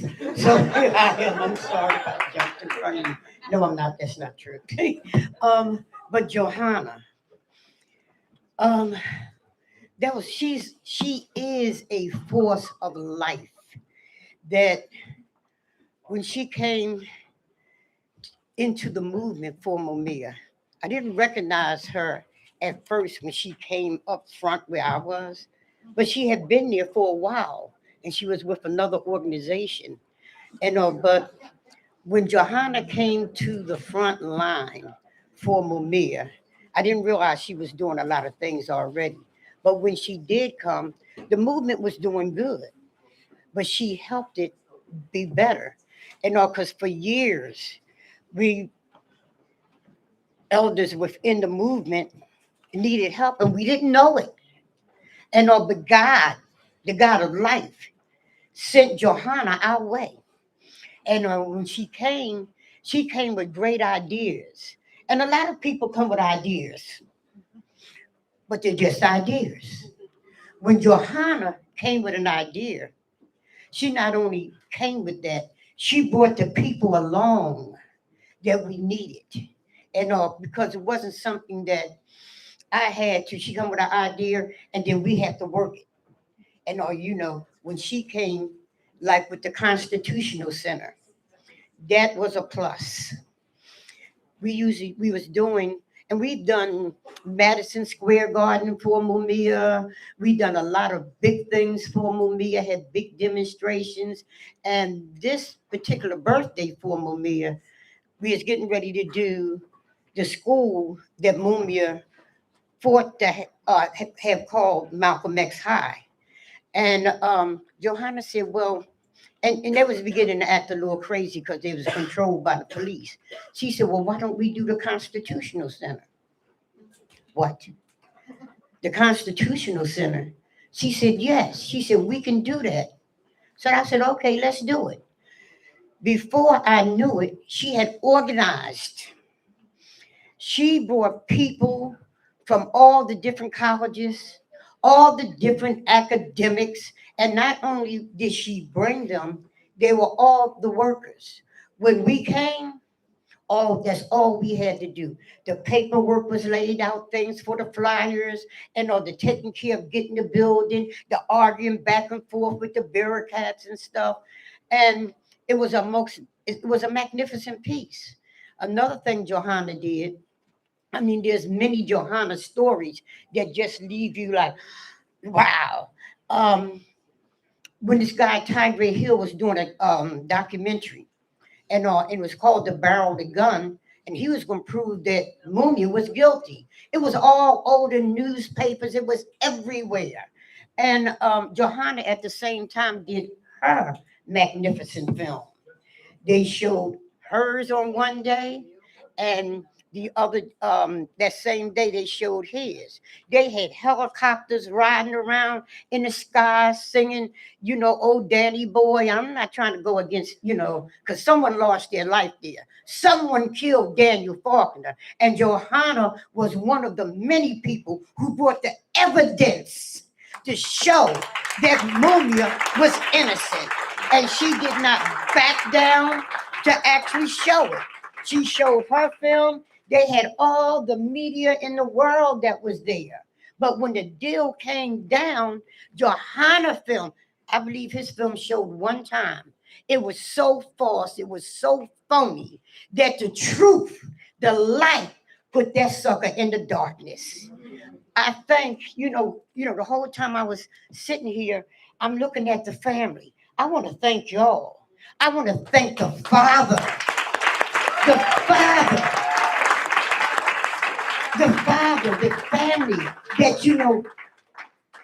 the root of Johanna, of who she is, the caring and the giving. I've seen it so many times. I felt it. I was sick one time and I needed my pressure thing was messed up, and I was talking with her on the phone. She said, you need another one. I said, okay, I'll get it. Next thing I know, here is the delivery man with not no cheap one like I would have got, right? And I mean, class A, daggone good, thing. And I've seen her with that with so many people. I asked my brother Mike to stand here with me, and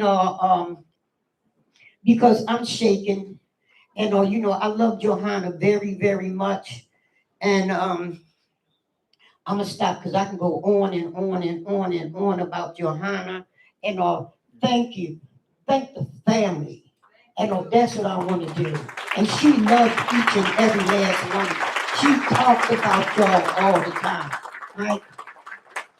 Did you want to say something besides stand here and give me support? I could say something. Real quick. Yeah.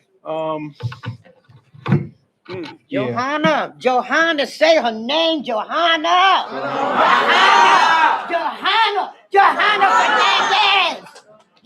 Fernández. Say her name. Johanna Fernández. Who? Fill her. I'll say that I spent a lot of time with Johanna over the years. Who? She's one of those people that I don't remember not knowing her. I'll say 55 is way too young, especially for Yes. a person like her. I was working on a film.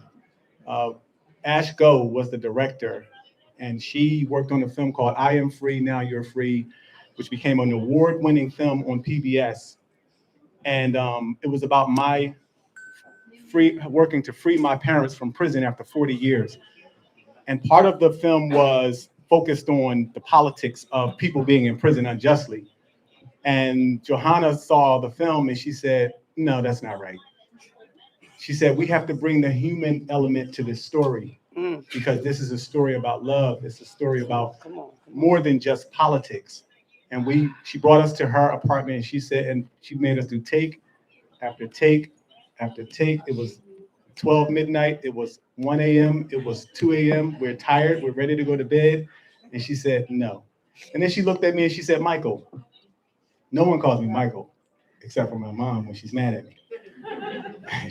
She did one of those push her glasses back thing. And she said, I realize that you are very well trained in how to give a good answer.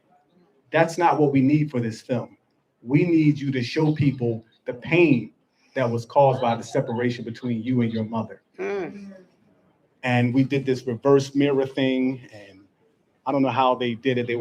I'm not a cinematographer, but when it was done, it was the best that the film could have been. And it went on to win an award and made it to PBS. And that was because of Johanna Fernández.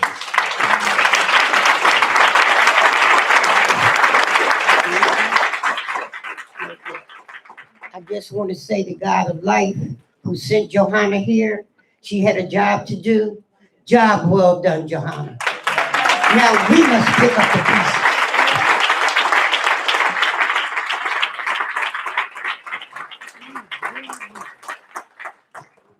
That was Pan Africa, ladies and gentlemen. I think we have another speaker here, Johanna's former chair of the history department at Baruch.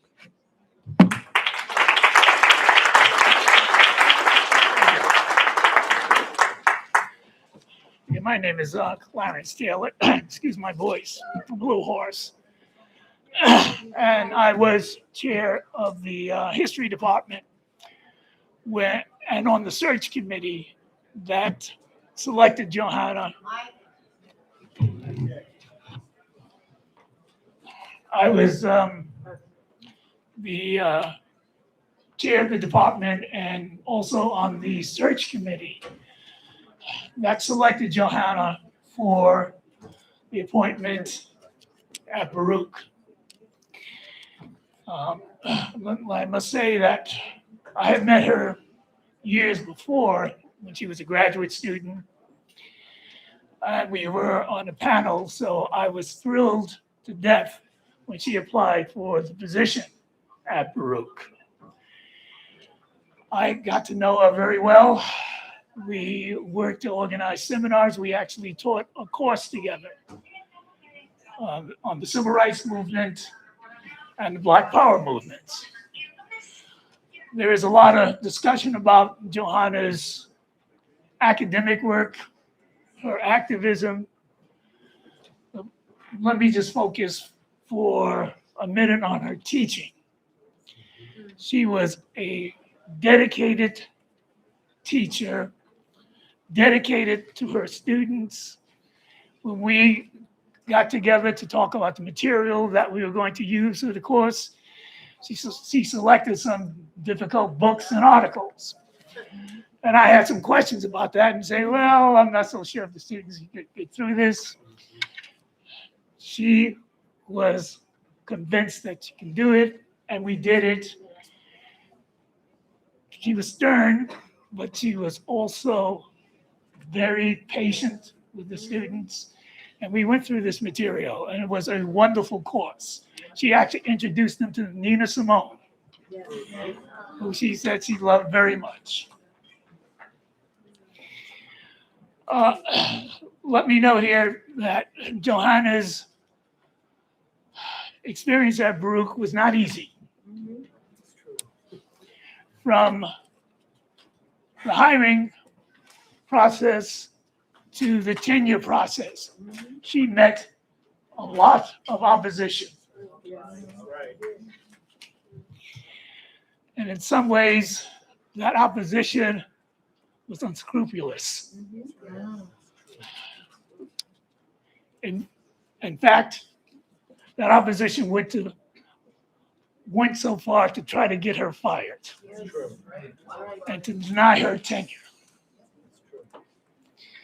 But I, along with others in that department, worked diligently, and we had to break some rules also in order to make sure that she did get tenure.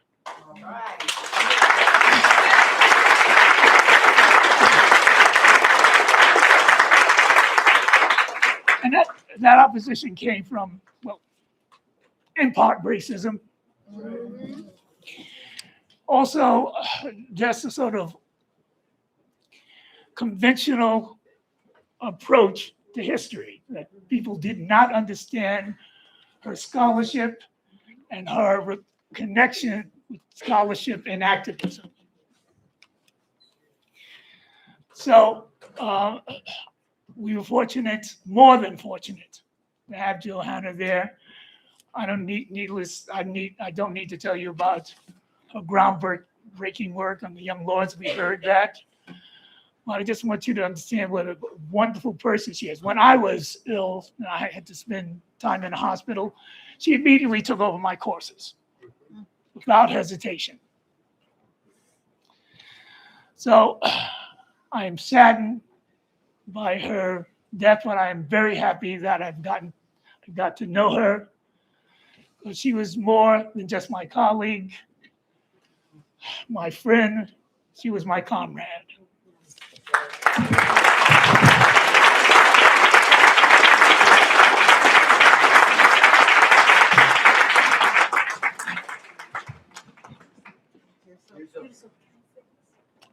So we've got time for two more. So Sandor and Jessica, and then we're going to go to the final prayer, and we're going to hear a little bit from Johanna one last time. Thank you. Dr. Taylor inspired me to speak, and I just want to, I substituted for Johanna at Baruch. I teach at CUNY at Hunter College in the history department. I want to just say that the things that Dr. Taylor just said are totally true. They tried to stop Johanna from getting tenure, but she was totally fearless about that. And yeah, it was racism. It was also because of her activism. It was because of her activism, for the freedom of Mumia. It was because of her activism later on that she was censored, literally, with regard to a event on Palestine. It was because of her brilliance and because she was fearless. She was completely fearless.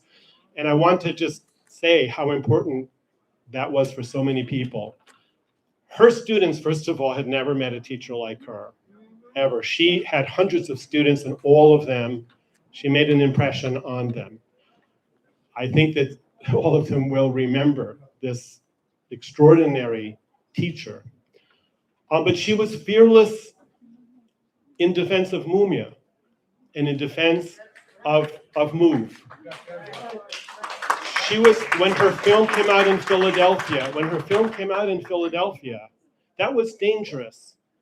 The Fraternal Order of Police was paying a lot of attention, right? She was fearless in suing the New York Police Department. They had mysteriously, as is their wont, they had lost an enormous number of files. People who in the Free Mumia movement know about the misplacement, the mysterious misplacement of files. They had lost a huge number of files about surveillance of radicals and revolutionaries. And she sued the NYPD, which does not forget those who cross it, and she won. The picture, this is a picture, I'm sure many of you know this is a picture from the New York Times of their article, one of two, on her suit. So I don't want to take up more time. I first met Johanna in the late 90s. She didn't like authoritarianism. We became friends several years later when we were working in a very repressive grading place where it was a summer job where it was like a grading factory. She couldn't tolerate the authoritarianism, neither could I. We organized a satirical music group to make fun of the authorities there. I have to say that I want to thank the Fernandez family. Knowing Johanna was one of the greatest honors of my life. Being able to call her my friend. She was one of the best friends I ever had. And we won't forget her, and we will say her name. Thank you.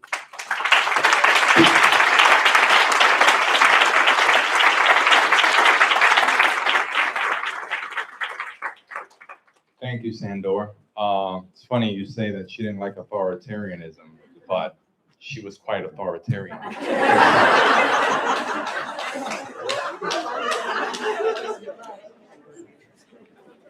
Okay, so the microphone works. Friends, I know the day is long. My name is Jessica Millward. I'm one of Johanna's colleagues. I live in California. One of the things about Johanna is that she, and you know this, she had that ability. She was a seer. She could see that part of you that was the most hidden part, the part you were trying to repress, the part you didn't want anyone to see, and she would pull it out of you. She would pull it out of you. And I think she also took this approach into how she did politics, how she did activism, anything. She was that seer that could see a better future. She could see a better way to do this thing for the historians in here. I don't think the historians in here know that Johanna had a very hard job. We have a very soul-crushing job. And very early on, she said to me, I said, my friend, shouldn't you be thinking about tenure? And she said, my friend, you're thinking about tenure. How happy are you? Not very. And she said, the thing that kept her going was to be an activist. The thing that kept her going was to find joy, to be in the music group with Shandor. I just made the connection. And most importantly, Johanna, we said it before, she believed in family. Every Sunday, she would find herself at Leland Avenue, right? Johanna understood herself as a child of immigrants. Anytime she would get in trouble, I would say, my friend, well, what happened? Well, you know, my friend, I'm a child of immigrants. That was her answer for everything, whether it made sense or not. That's just what it was. One of the things that Johanna always got on me about is I'm very detached from my feelings. And so I wasn't going to speak, but then I had her shrieking in my ear, my friend, you didn't speak at my funeral? So here I am. Here I am. Johanna was light. We said it already. She was light. She was that blinding light. She was a fierce light. Again, she would shine into the most darkest places. But Johanna was also not good with communication and answering her phone and the mail. So it's only me that feels that way? Okay. So Johanna and I had a code. And if you look at your emojis, there's that red phone on the emojis. So it didn't matter if she was, well, it mattered if she was in the prison with Maria because you can't have your phone. But if she was doing her radio show, not necessarily if she was at Leland, Sundays were very guarded. It didn't matter if she was in class. If I sent her a red phone, she knew it was an emergency and she would call me. Same if I got the red phone. As she became sicker and in the last few weeks, I knew there wasn't going to be a red phone. And my friend, I was a coward. I was a coward. I knew that red phone call wasn't coming. I did have to call Linda. When Johanna was first diagnosed, she also had other health problems. So I came out and I stayed with her. And I knew my job was we are going to stand down death. We're going to look at death in the eye. And we're going to say no. And she was calling this cancer a giraffe. I was like, okay, girl, whatever. But then in the last few months, as the pain got harder to take, and she knew her life was on a different track, I noticed she didn't call it a giraffe anymore. And I knew my friend that I couldn't help you stand down death this time. So I was a coward, and I'm so sorry. One of the things that Johanna was afraid about was to die alone. She didn't have a significant other. The love of her life, her political life was Mumia. The love of her life was her father. Junior, you were for your father. And her family, and definitely Valentina. But I just want to say thank you to Linda and the family. I know that's your job as the family. But she didn't die alone. She didn't die alone. And that was her greatest fear. I will just I'm going to borrow the words of my colleague, Jim Downs. Oh, one more thing about Johanna and communication. I'm really going to go. Johanna was a long speaker, so all her friends are going to be long speakers. One more thing about her communication. She was not good with communication. And when she went to see Mumia Abu Jamal in prison for the first time, I said, my friend, you know you're a flake. This man is on death row. You can't just show up and then not show up again. You need to write him. You need to be engaged. You need to call him. And this is out there, so it's not just me having an ego. She was like, my friend, I never would have connected that way if you did not give me this warning before I went to the prison. I did not know she was going to become a face of a whole movement. Okay, I did not know that she was going to start doing things like shaking her fist at the Philadelphia district attorney. So I didn't know. I also didn't know she was serious when she was suing the New York Police Department. So what do I know? She was fierce. She was that blinding light.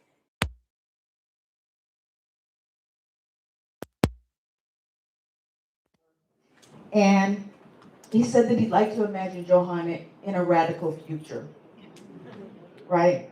She might have moved on. She might have gone to a new neighborhood. But I think that we honor her best by looking to her in this radical future. Scripture tells us that when your body doesn't serve you anymore, right? Scripture tells us that you can't pour wine into an old lambskin. Her body wasn't serving her anymore. Her body wasn't serving her anymore. So she let go. Go outside, that you look at the sun and you feel the brightness on your face, and you say her name, Johanna Fernández.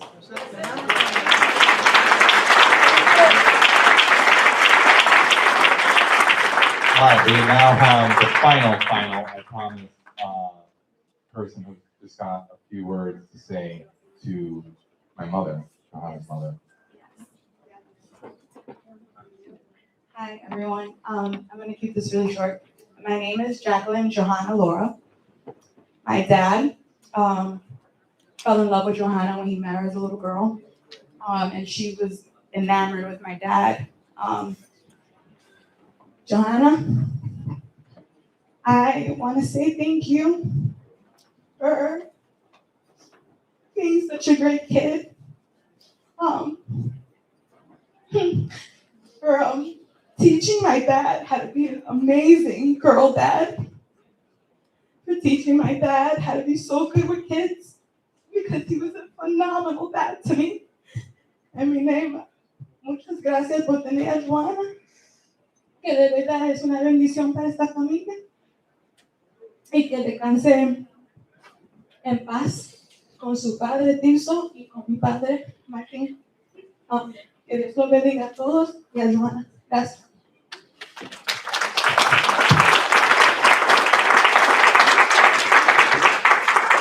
As I said, we're going to have one final prayer and then just a couple words from Marco. Marcos has been here with me.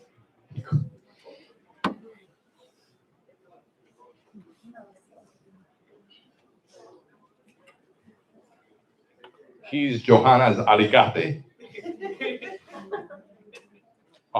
In English, the literal translation is wrench, but it's more like fixer. And he took off of work to help me plan all of this stuff that's been going on over the last week. Marcos, thank you.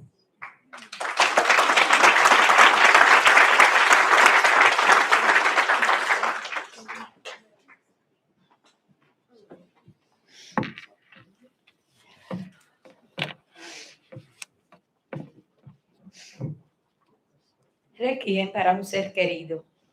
Silencio y paz. Fue llevada al país de la vida. ¿Para qué hacer preguntas? Su morada desde ahora es el descanso y su vestido la luz para siempre. Silencio y paz. ¿Qué sabemos nosotros? Dios mío, Señor de la historia y dueño del ayer y del mañana. En tus manos están las llaves de la vida y de la muerte. Sin preguntarnos, la llevaste contigo a la morada santa. Y nosotros cerramos nuestros ojos, bajamos la frente y simplemente te decimos, está bien. Silencio y paz. La música fue sumergida en las aguas profundas y todas las nostalgias gravitan sobre las llanuras infinitas. Se acabó para ella el combate. Ya no habrá para ella lágrimas, ni llantos, ni sobresalto. El sol brillará por siempre sobre su frente y una paz intangible asegurará definitivamente tus fronteras. Señor de la vida y dueño de nuestro destino, en tus manos depositamos silenciosamente este ser entrañable que se nos fue, mientras aquí abajo en la tierra entregamos su despojo transitorio.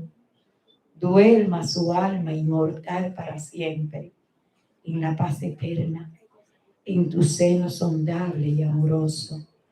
Oh Padre de misericordia, silencio y paz. Dale, Señor, el eterno descanso y brille para ella la luz eterna. Que la paz esté sobre ella y sobre cada uno de nuestros hermanos y amigos. Gracias.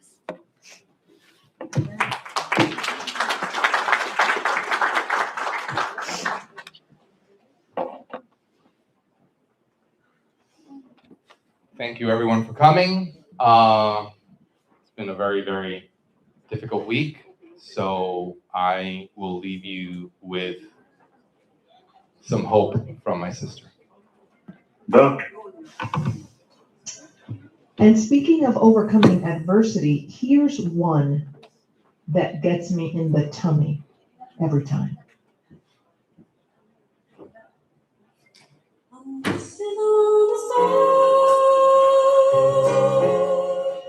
To follow you, I'm wishing on a dream to follow what it means. I'm wishing on a star to follow where you are. Wishing on a dream.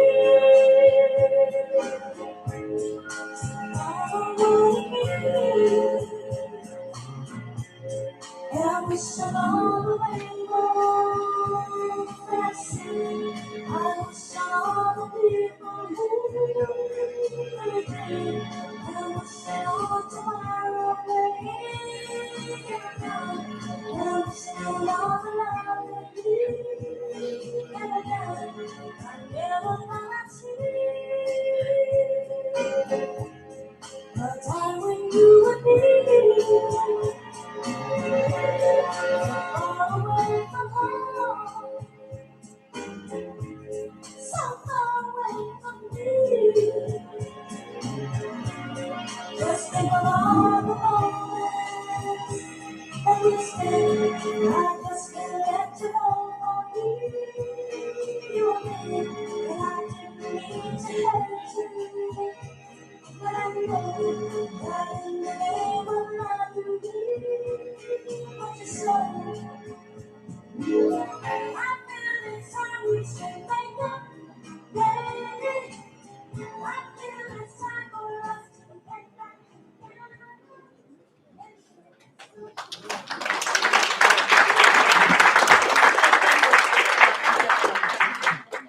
That was one of Johanna's favorite songs. Thank you everyone for coming.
She's coming. I want to hear